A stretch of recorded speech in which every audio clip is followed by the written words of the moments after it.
Welcome to the first video in the Secrets to Drawing video series. In this video, we're going to explore the first element of art, line. But before we do that, let's take a look at a quote. "A man paints with his brains, not with his hands." This is a quote by the artist Michelangelo. Think about that for a minute. What do you think it means? What Michelangelo is saying to us is that drawing and painting is not necessarily just making marks. There's more to it than that. In fact, it's a cognitive experience that happens between your ears. It's an understanding that can only come from gathering information and putting that information to use. And this is how we're going to approach drawing. You see, drawing is a skill that can be learned and developed by anyone. And it all starts by understanding the elements of art. That's why we're going to start with the elements of art and explore each element just a little bit and its relationship to drawing. The first element of art we're going to explore is line. Then we'll move on to shape, form, then value, then we'll move on to space, then color, and then lastly texture. It's important to understand the elements of art, and it's a good idea to approach drawing like baking a cake. If you've ever baked a cake before, then you know you have a list of things that you put into the cake, and these things are called the ingredients. You see, the elements of art are like the ingredients. If we have good quality ingredients, we're going to have a great cake. Well, the same thing is true to drawing. If we understand the elements of art and treat them like the ingredients in our drawings, then our drawings are going to be successful. So let's start looking at the elements of art. And the first element of art that we're going to talk about is line. Now, what exactly is line? Well, in terms of art, line is a moving dot. You see, if you take a dot and you move it, you're creating a line. It's really that simple. Line is the most fundamental element of art. This is why we start with line. And a lot of people think that line is the only way to draw, but you'll see that's not necessarily the case. But let's take a look at line. So if I take a dot and I put it on the paper and I move it, I've created a line. Obviously, you can create a variety of different types of lines. I can put more pressure on my pencil and make a dark line, or less pressure and make a light line. Of course, I can make a wavy line. I can make a spiral line. I can make a line that looks like it's far away and it comes closer by putting more pressure on it. So I would encourage you here at the beginning is just to create a variety of different lines. In fact, try holding your pencil a different way and see what happens to the lines that you make when you hold your pencil in a different way. We're going to be creating all kinds of marks when we're creating drawings. So it's important to understand the medium that you're using. Right now we're using graphite and we're using a pencil. So use the pencil to the maximum potential and try to make as many different marks as you possibly can with that pencil. Now let's talk about specific types of lines. The first type of lines are contour lines. Contour lines are outlines. They can indicate where one object ends and another begins. This is probably the most basic way that we think of line. If I take a drawing of an apple here, just using lines, the outlines that I create are the contour lines. They show us basically where the apple is, where the apple ends, and where the background or other objects begin. Again, these are called contour lines.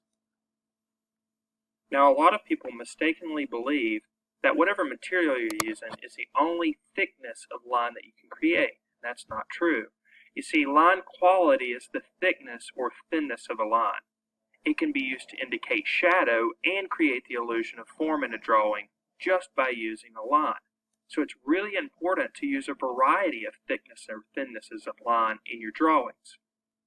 Let's look at this apple, for example. I have a light source coming from the upper left-hand corner. I'm going back now in this drawing and I'm enhancing the line quality. Wherever my apple gets thicker, I'm making the line just a bit thicker. Wherever there might be shadow, whether it's cast shadow or coarse shadow on the apple, I'm making that line a little bit thicker. You can see where I'm making the line thicker. By doing this, I'm making the drawing more interesting, and I'm also creating the illusion of form and shadow only with line. Now, a blind contour line drawing is an exercise, and this is an exercise that I want you to do and practice with. A blind contour line drawing is created with one continuous line without looking at your paper. In fact, you are looking at the object 100% of the time. It's a great exercise to help you get in the mode of observation. Here's an example. I have a little salt shaker here, and what I'm going to do is I'm going to look at this salt shaker, and I'm going to try to move my eye at the same speed that I'm using my pencil over the surface of the paper. I'm not going to look at the paper at all. I'm going to really resist looking at the paper and only look at the object. And again, I'm going to move my hand at the same speed that I'm moving my eye over the surface. By doing this, I'm looking at the object 100% of the time, and I'm learning to observe the object. You see, drawing is really about observation. If you understand how to look, then you'll understand how to draw. Remember that quote by Michelangelo. This is where we begin that cognitive process of drawing, understanding what we see and putting that information on our paper. That's really what drawing is about. Doing a blind contour line drawing, like the one you see here, will help us get into that mode. It'll help us learn to observe. Now, if you do it correctly, it'll look almost nothing like your object.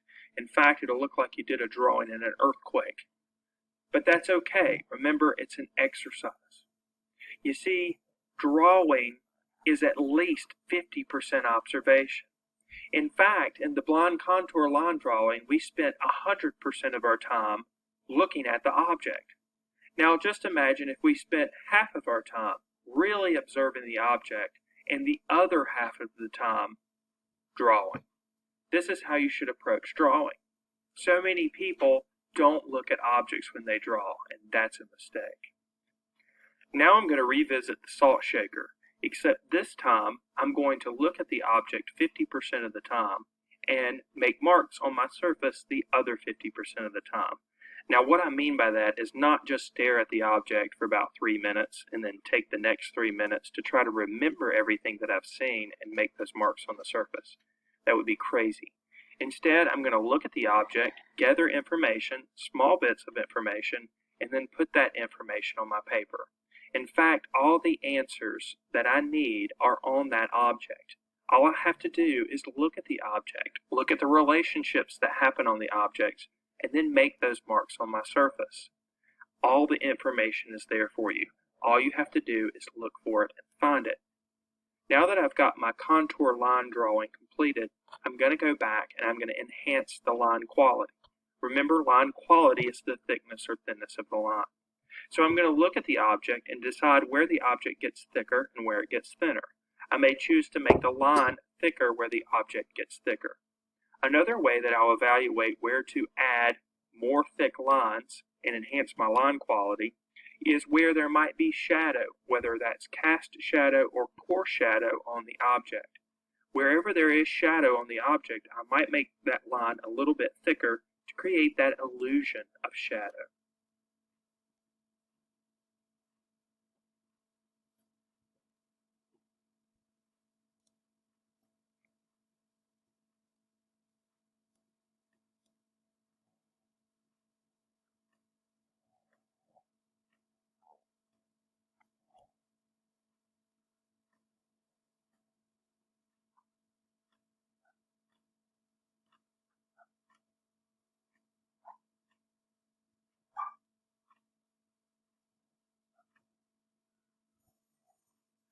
Now, there are more types of lines besides contour lines.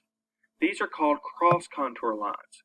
And cross-contour lines are lines that cross over the contours of the object. In fact, it's almost a theoretical line. Adding media in a drawing in the direction of the cross-contour lines can further create the illusion of form in a drawing. This is what I mean. Let's take 4 spheres, for example, and let's say they all have the same light source. In the first sphere, I'm going to create cross-contour lines to indicate shadow on the sphere. In fact, I'm going to make these lines go directly horizontal. They're not going to follow the cross contours of the object. Instead, they're just horizontal lines. We've created the illusion of shadow, but we haven't created the illusion of form. Instead, a sphere is a circular object, so the cross contour lines that we create should have some spherical qualities about it. They should be a little bit rounded. They follow the cross contours of the object. A good way to think about this is if you picked up an object, like let's say an apple, and you started moving your finger around the apple. You'll feel areas where the apple extrudes and where the apple recedes. These lines that you're creating with your finger are called cross contour lines. You can see here in the second sphere that I've created more of the illusion of form as well as the illusion of shadow by making these cross contour lines follow the form of the sphere. Now, when we add media to a surface or a material to a surface when we're drawing, we need to consider these cross contour lines. In fact, when we're doing straight shading, we need to make sure that we think about the form of the object. This is illustrated in the spheres below. In the first sphere, I'm just doing straight horizontal lines to add the shadow. It does an adequate job of creating the illusion of shadow in a light source, but it does little to indicate the illusion of form.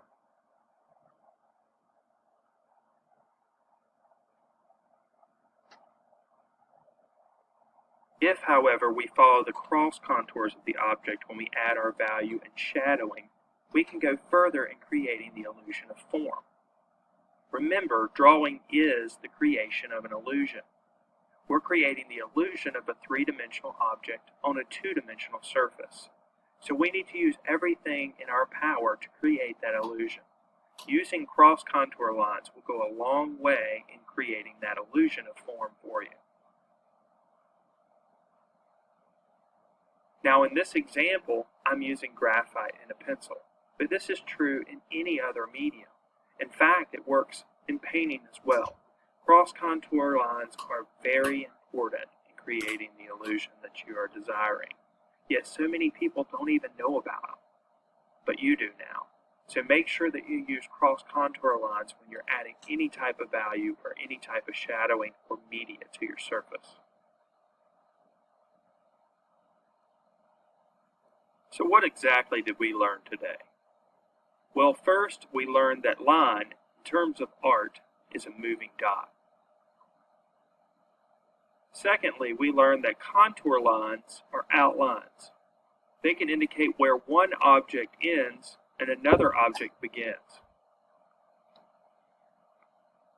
We also learned that line quality is the thickness or thinness of a line. It can be used to indicate shadow and create the illusion of form in a drawing. We also learned that a blind contour line drawing is an exercise and is created with one continuous line without looking at the paper. In fact, you're looking at the object 100% of the time. Do this to get better at observation. We learned that drawing is at least 50% observation. So observation is very important in being able to draw well. And lastly, we learned that cross contour lines are lines that cross over the contours of an object. When we add a medium in a drawing in the direction of the cross contour lines, we can further create the illusion of form in a drawing.